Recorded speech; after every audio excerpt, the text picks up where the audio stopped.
নমস্কার বন্ধুরা, welcome to my channel. এখন আমার হাতে যে গাছটা রয়েছে এটা কিন্তু একটা আখ গাছ। এই আখ গাছটার গায়ের রং দেখেই বন্ধুরা আপনারা বুঝতে পারছেন যে এটা আমাদের যে দেশি আখ গাছ দেখা যায় তার থেকে কিন্তু ভিন্ন প্রকৃতির। এটা হলো ফিলিপিন্স ব্ল্যাক সুগারকেন। এই গাছটা কিন্তু এবছর বাড়িতে লাগানো হয়েছিল এবং সেখান থেকে বেশ ভালো পরিমাণেই আখ পাওয়া গেছে এবং তার থেকে একটা চারা গাছও লাগানো হয়েছে।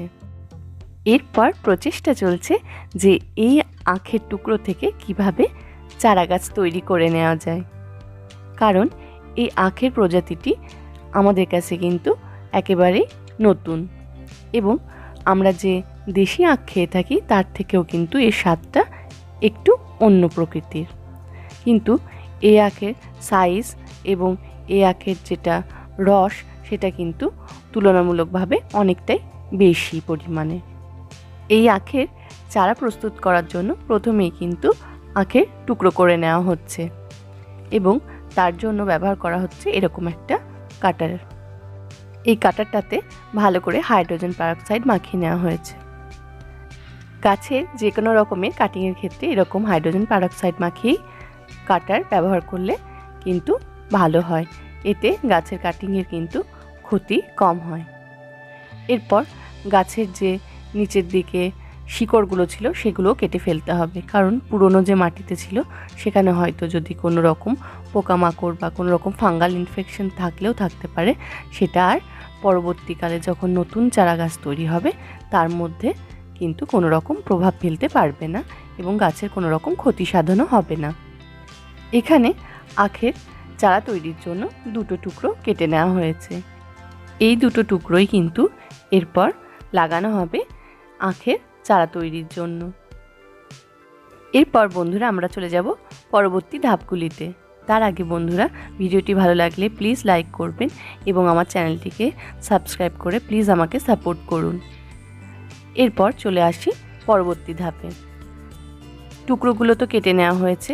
এরপর কিন্তু এই আখের টুকরোগুলোকে প্রায় 10 মিনিট এই ফাঙ্গিসাইড গোলা জলে ভালোভাবে চুবিয়ে রাখতে হবে এবং 10 মিনিট হয়ে গেলে এগুলোকে তুলে নিয়ে বাইরে ছায়াযুক্ত জায়গায় শুকাতে দিতে হবে এবং এগুলো যখন শুকিয়ে যাবে তারপর কিন্তু এর পরবর্তী ধাপে আমরা চলে আসি।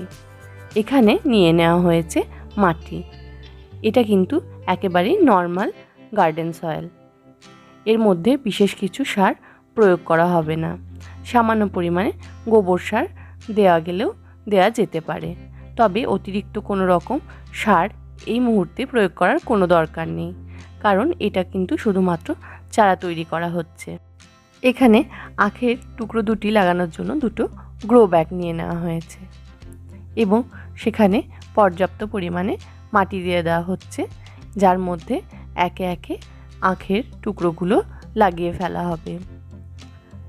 এই গ্রো ব্যাগগুলোতে এই জন্যই লাগানো হচ্ছে কারণ এটা তো ফাইনাল রিপোর্টিং নয়, এখানে প্রথমে চারাটা তৈরি করে নেওয়া হবে।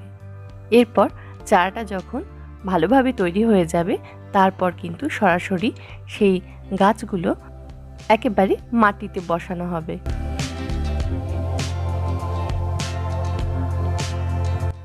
এভাবেই একে একে দুটো আখের টুকরোই লাগিয়ে ফেলা হলো গ্রো ব্যাগের মধ্যে।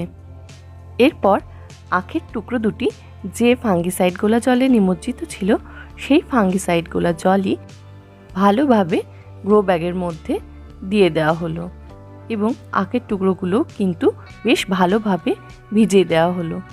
এতে কিন্তু কোনো রকম ফাঙ্গাল ইনফেকশন হবে না। বেশ কিছুদিন পর বন্ধুরা দেখে নিন সেই আখের টুকরো থেকে কি সুন্দর চারা গাছ হয়েছে। যে আখের টুকরো দুটো গ্রো ব্যাগে লাগানো হয়েছিল এটা তারই মধ্যে একটা, এবং অপরটি দেখবেন কোথায় আছে। এই দেখুন বন্ধুরা, অপর একটা অলরেডি কিন্তু মাটির মধ্যে রোপণ করা হয়ে গেছে। এখানে মাটির মধ্যে কিন্তু শুধুমাত্র গোবর সারই প্রয়োগ করা হয়েছে এবং দেখুন গাছটা কি সুন্দর বৃদ্ধি পেয়েছে এবং ঝাঁকালেও হয়ে উঠেছে। তাহলে বন্ধুরা, আপনাদের এই ফিলিপিন্স ব্ল্যাক সুগারকেনের চারা তৈরির পদ্ধতি কেমন লাগলো প্লিজ লিখে জানাবেন এবং ভিডিওটি ভালো লাগলে লাইক করে দেবেন। এবং আমার চ্যানেলটিকে সাবস্ক্রাইব করে প্লিজ আমার পাশে থাকবেন। ধন্যবাদ।